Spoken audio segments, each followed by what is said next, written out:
Hello बच्चों, आज मैं आपके साथ डिस्कस करने जा रहा हूँ प्रीवियस ईयर आईआईटी क्वेश्चंस। ठीक है, तो सबसे पहले बच्चों मैं क्वेश्चन को समझा देता हूँ, फिर अप्रोच करते हैं फटाफट किस तरीके से क्वेश्चन को अच्छे तरीके से सॉल्व कर सकते हैं। ठीक है, तो सबसे पहले मैं समझाता हूँ एक क्वेश्चन क्या है। क्वेश्चन में गिवन है कि आपके पास एक सॉलिड स्फीयर है। तो मैं सॉलिड स्फीयर मैंने ड्रॉ कर दिया है। इस सॉलिड स्फीयर का रेडियस गिवन है and that radius is given as capital are.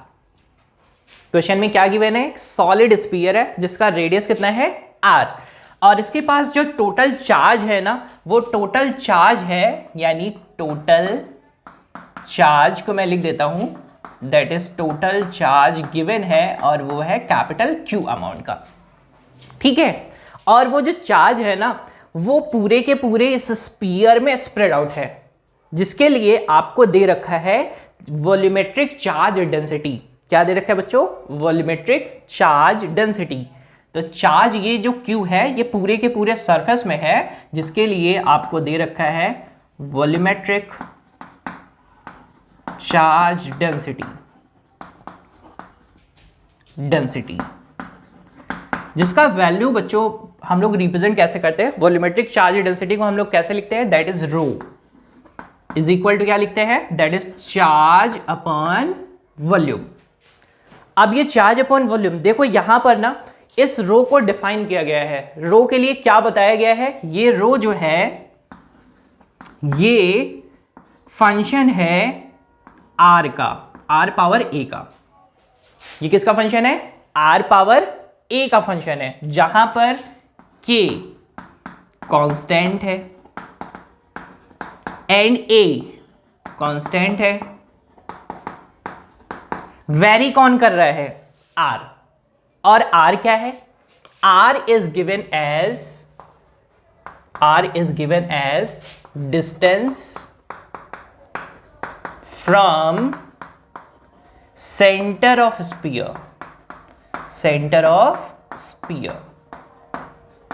Distance from centre of sphere, यानी जैसे जैसे सेंटर से हम लोग आगे की तरफ जा रहे हैं वैसे वैसे कौन वेरी कर रहे हैं? रो वेरी कर रहे हैं। रो का मतलब वॉल्यूमेट्रिक चार्ज डेंसिटी, और जिसके लिए चार्ज आपको टोटल वॉल्यूम में कितना स्प्रेड आउट है? दैट इज Q अमाउंट का। ठीक, अब आपको करना क्या है? करने के लिए सवाल क्वेश्चन ये तो था सिर्फ और सिर्फ क्वेश्चन का क्या क्या क्वेश्चन में गिवन है। फाइंड क्या करना है? आपको फाइंड करना है, जरा देखेंगे बच्चों, आपको फाइंड करना है, यानी you have to find value of A, and A क्या है बच्चों? ए दैट इज कांस्टेंट आया कहां पर है? दैट इज आर पावर ए, यानी वॉल्यूमेट्रिक चार्ज डेंसिटी में। ये वॉल्यूमेट्रिक चार्ज डेंसिटी है रो। करेक्ट। आ जाते हैं थोड़ा सा आगे। ए को डिफाइन करना है। कब डिफाइन करना है? If electric field at R is equal to R/2। कहां पर? Electric field at R is equal to R/2 is 1/8 times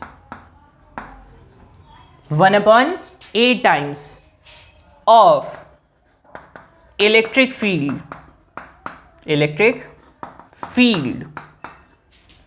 eight R is equal to capital R। यानी आपको ये कंडीशन दे रखी है। क्या कंडीशन दे रखी है? दैट इज इलेक्ट्रिक फील्ड कहां पर? At R/2 is equal to 1/8 electric field at R। ठीक है, उस कंडीशन पर आपको फाइंड करना है। क्या फाइंड करना है? द वैल्यू ऑफ ए क्या है? कांस्टेंट। ठीक है, अब चलो जरा सॉल्व करते हैं। सॉल्व करने के लिए सबसे जरूरी चीज है कि ना मुझे इलेक्ट्रिक फील्ड का पता चल जाए। इलेक्ट्रिक फील्ड पता चल जाए तो हम सेट कर सकते हैं। अब मुझे ये भी बात पता है कि ये जो है ना, दैट इज ER, यानी ये जो R है ये R सेंटर से डिस्टेंस है। एक चीज तो सबसे पहले एक काम कर लेते हैं, हम गॉस लॉ तो अच्छी तरीके से जानते हैं, गॉस लॉ से हम लोग क्या फाइंड करते थे? फ्लक्स। ठीक है, और फ्लक्स फाइंड करते थे तो हमने कुछ कुछ बेसिक जानकारी सीख रखी है। क्या? कि अगर मेरे पास कोई भी गॉसियन सरफेस है तो उससे पास होने वाला net flux is equal to what? That is Q net, Q inside या फिर Q net divided by epsilon naught. ठीक है, उसी को यूज करेंगे। फ्लक्स को भी हम लोग जानते हैं। फ्लक्स क्या होता है? Electric flux that is total number of field lines कहां से पास होंगी? जिस भी रीजन ऑफ स्पेस को हम लोग कंसीडर कर रहे हैं, जिस भी गॉसियन सरफेस को हम लोग ट्रीट कर रहे हैं। ठीक है, तो मैं यहां पर ऐसे भी बोलता हूं बच्चों को कि किसी भी स्पेसिफाइड, जो हमने स्पेसिफाई कर रखा है that is of Gaussian surface, उससे पास होने वाली जितनी नंबर ऑफ फील्ड लाइंस है that is called your electric flux. ठीक है, तो ये रही छोटी सी इंफॉर्मेशन। अब हम लोग क्या करते हैं कि ये सिर्फ और सिर्फ क्वेश्चन हो गया है, सॉल्यूशन पर अब चर्चा कर लेते हैं। ठीक है, तो सॉल्यूशन पर चर्चा करने के लिए क्या यूज करेंगे? Gauss law. तो गॉस लॉ से क्या फाइंड करेंगे? फ्लक्स। तो फ्लक्स की डेफिनेशन को भी थोड़ी सी बात कर लेते हैं। चलो जरा इसको मैं हटा रहा हूं, अल्टीमेटली हमें यही करना है, जरा ध्यान देंगे। तो सबसे पहले मैं यहां पर लिख देता हूं electric flux, that is electric flux. बच्चों इलेक्ट्रिक फ्लक्स को हम लोग डिफाइन करते हैं फाई। किससे डिफाइन करेंगे? Phi. Phi is equal to हम लोग यूज करते हैं दैट इज क्लोज इंटीग्रल, यानी जो भी हमने सरफेस ट्रीट किया है, close integral of E dot D S. क्या मैंने लिखा है? वेक्टर ई, जिस भी direction electric field vector quantity है, ds जो भी हमने रीजन सेलेक्ट किया है दैट इज एरिया वेक्टर। ठीक है, और क्या कर रहे हैं? उसको सिंपली इंटीग्रेट कर रहे हैं। And from the Gauss law, from Gauss law, Gauss's law से हम लोग क्या जानते हैं बच्चों? That is this flux is equal to Q in upon epsilon naught. ठीक है, क्यू इन की चर्चा कर लेते हैं, ई की चर्चा कर लेते हैं। ई तो फाइंड ही करना है हमको, तो ई मिल जाएगा। ई की वैल्यू सेट करते चलेंगे। तो लेट करते हैं, ई को मैं लिख रहा हूं किससे? ई से ही रिप्रेजेंट कर दे रहा हूं, that is in terms of its magnitude. ds अगर मैं ये बोल रहा हूं दैट इज आर की चर्चा कर रहे हैं, तो आर डिस्टेंस है, तो मैं ऐसा बोल रहा हूं कि कोई भी रीजन हम लोग सेलेक्ट कर लेते हैं। लेट करते हैं कि यहां से कुछ डिस्टेंस मैं ले रहा हूं, ये कौन सी डिस्टेंस है? आर वाली डिस्टेंस है, दैट इज आर वेरी कर रहा है ऐसे ऐसे। ठीक, तो मैं ऐसा बोलता हूं ना कि मुझे गॉसियन सरफेस हम लोग सेलेक्ट कर ही लेते हैं तो ज्यादा बेहतर हो जाएगा। That is your Gaussian surface. ठीक है, तो टोटल सरफेस एरिया कितना हो जाएगा? That is 4 pi capital R का स्क्वायर तो कर सकते हैं, लेकिन अभी मैं क्या बोल रहा हूं? दैट इज हम लोग इसको ट्रीट करते हैं this distance is taken as R. एक बार आर की जगह आर सेट कर लेंगे, थोड़ा सा अगर आगे पीछे जाएंगे तो आर की वैल्यू सेट करते चले जाएंगे। जैसे आर को अगर हाफ कर दे यहां पर तो ये r/2 हो जाएगा। दैट इज दिस, तो रेडियस ना, रेडियस का वैल्यू तो गिवन है, दैट इज आर। ये हम लोगों ने ले रखा है, क्यों? क्योंकि ये जो डेंसिटी है ना ये आर का ही फंक्शन है। चलो अब क्या करते हैं, मैं लिख देता हूं दैट इज 4/r का square, that is your surface area. Q in की बात करते हैं।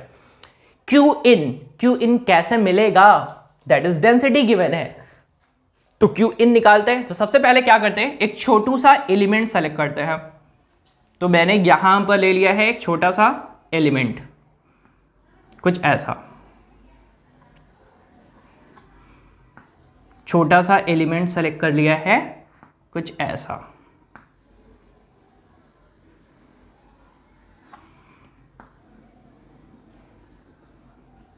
ये रहा छोटा सा एलिमेंट, जिसके जो एलिमेंट जो है उसका थिकनेस मैं एज्यूम कर ले रहा हूं, that is this thickness is dx।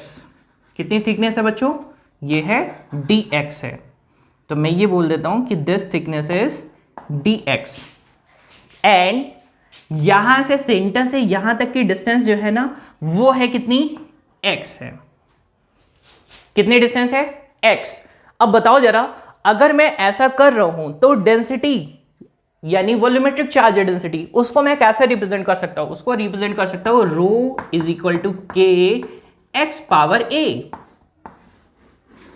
Where R की जगह पर क्या सेट कर दिया है? एक्स। क्या किया है? छोटू सा एलिमेंट लिया है। क्या निकालना चाहते हैं हम लोग?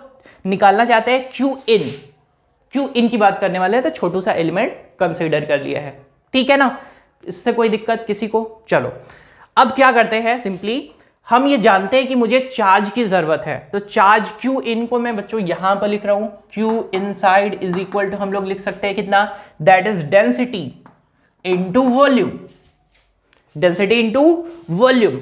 और वॉल्यूम को सेट कैसे कर सकते हैं? दैट इज, इसको मैं लिख सकता हूं, दैट इज क्यू रो की जगह पर सेट कर सकता हूं K x power A, and V की जगह पर मैं सेट कर सकता हूं वॉल्यूम कितना सेलेक्ट करेंगे तो लिखेंगे कितना? That is area. कौन सा एरिया?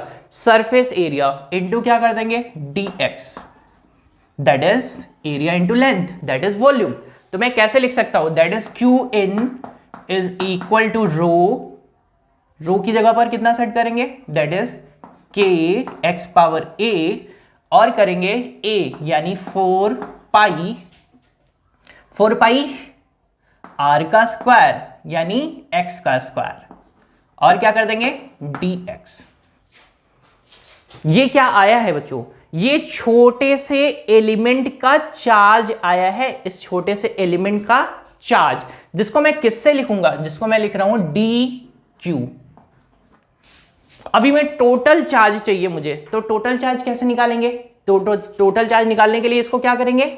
इंटीग्रेट कर देंगे। तो मैं लिखने वाला हूं दैट इज क्यू इन, तो मैं लिख देता हूं यहां पर Q in is equal to integration K x power A 4 pi x का स्क्वायर डी एक्स।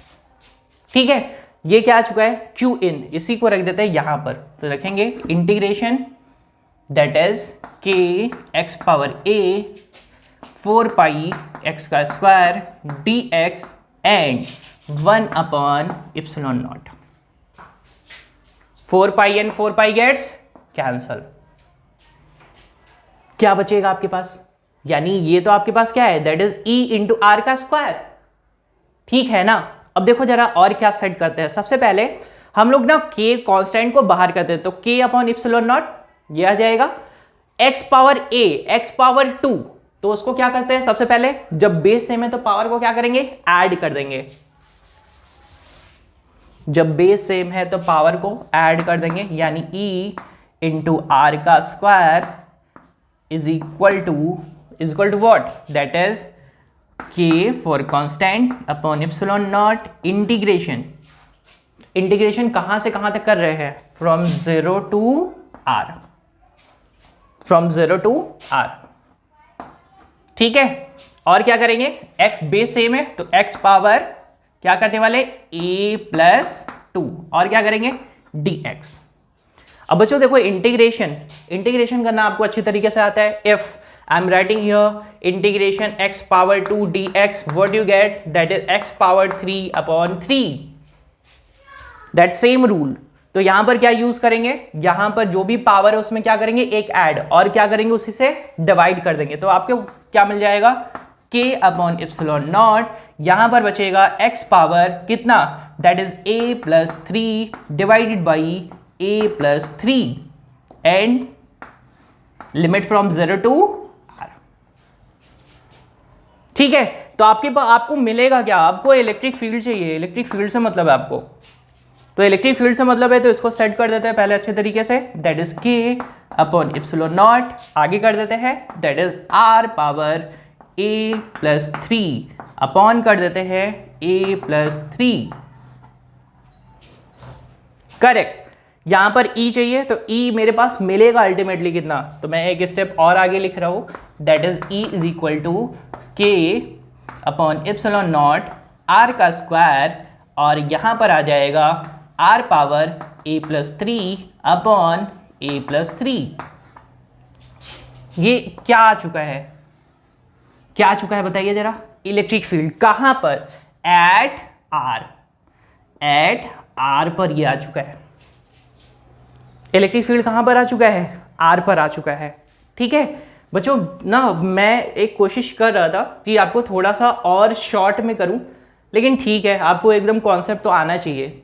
ठीक है, तो ये हो जाएगा कितना, दैट इज इलेक्ट्रिक फील्ड कहाँ पर आ चुका है, आर पर। अब क्या करेंगे, एक बार आर की जगह पर r/2 रखेंगे और एक बार आर की जगह पर आर रख देंगे। ये रहा एक्सप्रेशन, इसी एक्सप्रेशन में सेट करना है।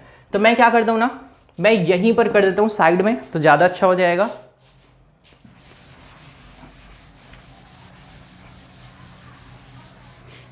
देखो जरा, यहां पर मैं लिख रहा हूं इस एक्सप्रेशन में, तो रखूंगा कैसे, E कहां पर, एट r/2 पर।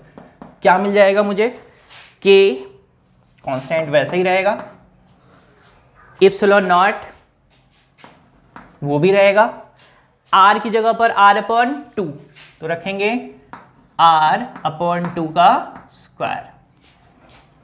आगे चलते हैं, यहां पर रखने वाले हैं that is in bracket r/2 power a+3 upon a+3, that is this. और अगर मैं रख देता हूं किसको, that is r equal to r रख देता हूं, तो मेरे पास E r आ जाएगा कितना, that is K upon epsilon naught. यहां पर मेरे पास आ जाएगा r का स्क्वायर, यहां पर मेरे पास आ जाएगा कितना, that is r power a+3 upon a+3। अभी क्या बोला क्या जा रहा है आपको, क्या बोला गया है, कौन बताएगा, that is E r/2 is equal to 1/8 E r। तो दोनों को क्या करेंगे, दोनों को एक दूसरे के इक्वेट करेंगे 1/8 टाइम्स करके। ठीक है, तो अभी मैं सेट कर देता हूं, यहीं पर सेट कर दूं, तो दोनों को मैं इक्वेट कर रहा हूं, तो कट करने में आसानी रहेगी, तो मैं यहां पे लिख रहा हूं अभी ना।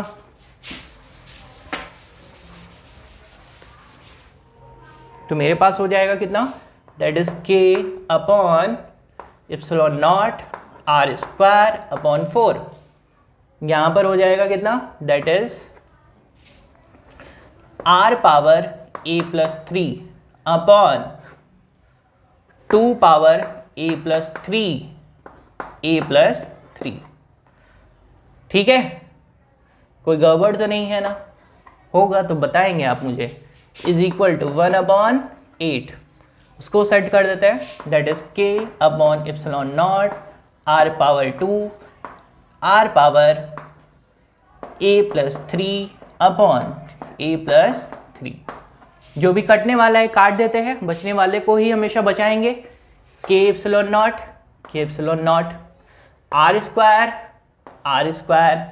r power a+3